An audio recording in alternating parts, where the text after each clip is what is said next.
दोस्तों, आज हम बताने वाले हैं अपने बापू के बारे में, मतलब कि महात्मा गांधी की फुल लाइफ स्टोरी के बारे में। तो चलिए स्टार्ट करते हैं। बापू के नाम से जाने जाते महात्मा गांधी का जन्म गुजरात के एक तटीय क्षेत्र पोरबंदर में 2 अक्टूबर 1869 को गांधी परिवार में हुआ था। उनके पिता का नाम करमचंद गांधी था, जो ब्रिटिश राज के दौरान एक छोटी सी रियासत के प्रधानमंत्री तथा सनातन धर्म के पराशरी जाति के संबंध रखते थे। उनकी मां का नाम पुतलाबाई था, जो कि एक धार्मिक महिला और अपने पति यानी करमचंद गांधी की चौथी पत्नी थी। महात्मा गांधी के माता पिता के नेतृत्व में महात्मा गांधी की शादी एक बाल विवाह के रूप में एक 13 वर्ष की उम्र में 14 वर्षीय कस्तूरबा बाई मंकीजी से करा दी गई। वर्तमान में महात्मा गांधी की पत्नी कस्तूरबा बाई के बदले कस्तूरबा गांधी के रूप में जाना जाता है। जब महात्मा गांधी 15 वर्ष के हुए तब उनकी पहली संतान का जन्म हुआ, लेकिन उनकी पहली संतान की मृत्यु हो गई और इसी साल 1885 में महात्मा गांधी के पिता करमचंद गांधी का भी निधन हो गया।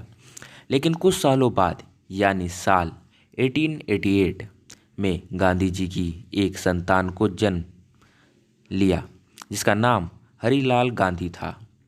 साल 1888 से लेकर साल 1900 तक गांधी जी ने 4 संतान हुई, जिसका नाम हीरालाल गांधी, मणिलाल गांधी, रामदास गांधी और देवदास गांधी था। भारतीय स्वतंत्रता आंदोलन में अपनी महत्वपूर्ण भूमिका निभाने वाले महात्मा गांधी ने अपनी शुरुआती पढ़ाई पोरबंदर के मीडियम स्कूल और राजकोट के हाई स्कूल से की। इसके बाद उन्होंने भावनगर के श्यामदास आर्ट्स कॉलेज से अपनी पढ़ाई की। गांधी जी का परिवार चाहता था कि वह एक बैरिस्टर बने, मतलब कि लॉयर बने। इसलिए महात्मा गांधी ने 4 सितंबर 1888 में लंदन के यूनिवर्सिटी कॉलेज में अपनी बैरिस्टर और कानूनी की पढ़ाई के लिए इंग्लैंड चले गए। असल मायने में महात्मा गांधी का जीवन तब शुरू हुआ जब उन्हें किसी कानूनी विवाद में दक्षिण अफ्रीका का दौरा करना पड़ा। एक भारतीय होने के चलते वहाँ उन्हें कई समस्याओं का भेदभाव, जातिवाद का सामना करना पड़ा। गांधी जी ने अपनी इस यात्रा में कई कठिनाइयों का सामना करना पड़ा। अफ्रीका के होटलों पर गणित जी की लिए प्रतिबंधित लगा दिया गया था। इस घटना ने महात्मा गांधी पर काफ़ी गहरा प्रभाव डाला और इस समस्या को ख़त्म करने के लिए महात्मा गांधी ने दूर करने की ठान ली।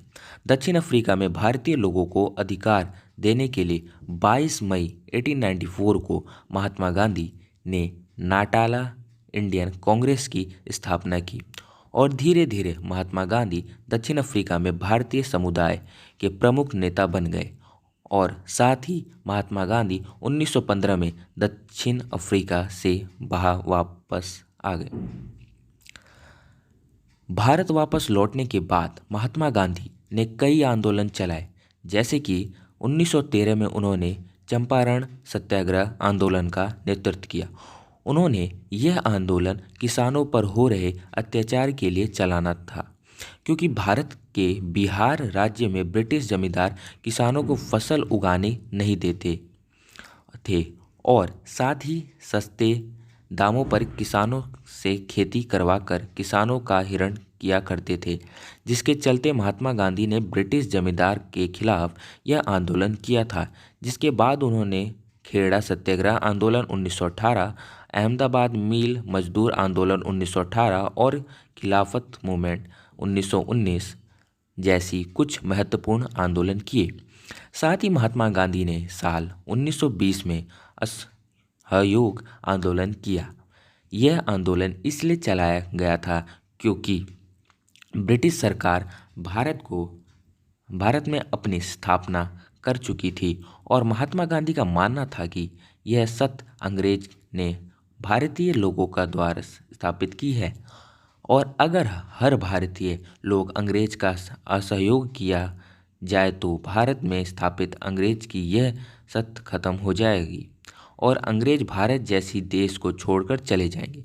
यहाँ से महात्मा गांधी जी का भारत के एक लोकप्रिय नेता बन चुके थे और पूरा भारत महात्मा गांधी का गाना मानने लगा था, क्योंकि किसानों और अन्य भारतीय लोग जिन पर अंग्रेजों की हुकूमत चलती थी उन्हें महात्मा गांधी और अन्य स्वतंत्रता सेनानियों ने अपने आंदोलन और विरोध करते हुए अंग्रेजों को जड़ से निकाल भारत को पूर्ण स्वरूप स्वतंत्र कराया था। भारत की आज़ादी के ठीक एक साल बाद यानी 30 जनवरी 1948 को नाथूराम गोडसे नामक एक व्यक्ति ने महात्मा गांधी की गोली मारकर हत्या कर दी।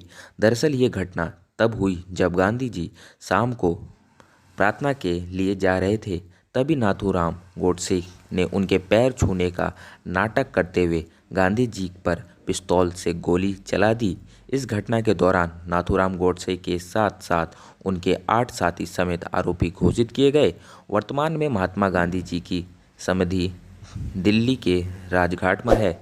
और अगर आपको ये वीडियो अच्छी लगी हो तो लाइक कमेंट शेयर सब्सक्राइब करना ना भूलिए। मिलते हैं नेक्स्ट वीडियो में। धन्यवाद।